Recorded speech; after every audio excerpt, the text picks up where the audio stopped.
Hello everyone, this is Mr. Appel, and we're going to see what happens when we go crazy with I. This is one of my favorite things. I say that a lot, but this is really cool. Okay, so we know that we've defined I to be the square root of -1. But then what happens when we raise I to a power? Well, let's see what happens and think it through. So if we do I squared, that's the square root of -1 squared. But what happens when you square a square root? You just get the thing under the radical, right? If you square the square root of 4, you just get 4, right? Square root of 4 is 2, 2 squared is 4, right? We know that. Well, that same rule applies here. So the square root squared, you just get -1.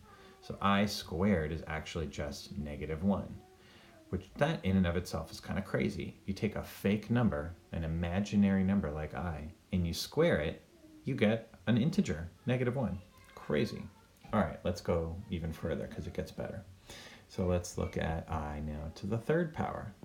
All right, well, you could break this down to I squared times I.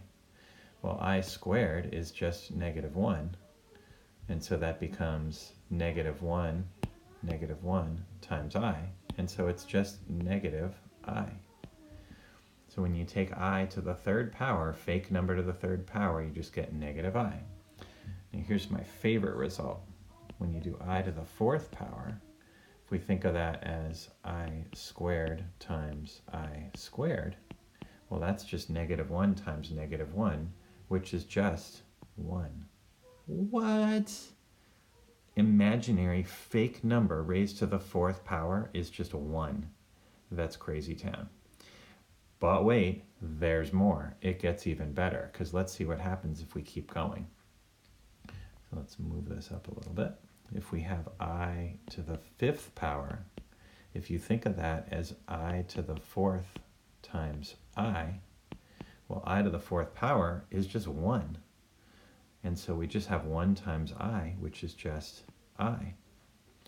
And so you may be thinking about a pattern at this point, but let's keep going. But if you have an idea, pause and see if you can predict what's coming next. So I to the sixth power, you can think of as I to the fourth times I squared.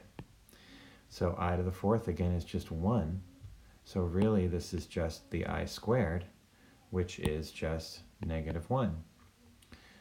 I to the seventh, you can think of as I to the fourth times I to the third, which is just I to the third, because I to the fourth is 1, and I to the third is just -I. Let's keep going.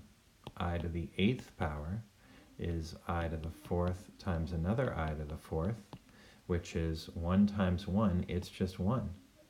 And so what you notice, hopefully, is that we have I, then I squared, so we get -1, then -I, and then 1. But then the pattern starts repeating. I, -1, -I, 1. And that pattern's going to continue forever. So if I ask you to calculate I to the 27th power, well, I know every 4 i's it's going to repeat itself.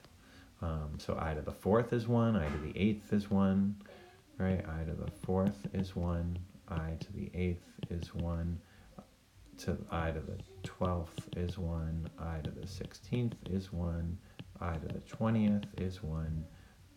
Move that up a little bit. I to the 24th is 1, and I have 3 more left over.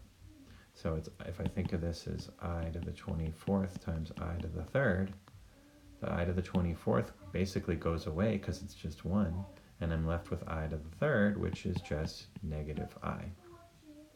So really all you have to do then is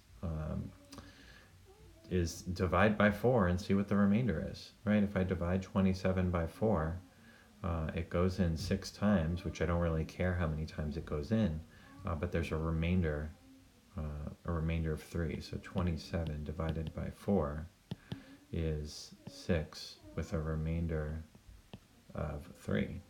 And the 3 tells me basically tells me what my answer is going to be. It's going to be I to the third power. which again is negative I. And so you can use that pattern, this pattern from the first four, to predict pretty easily what I to any power is going to be. Hope that was helpful. Thanks.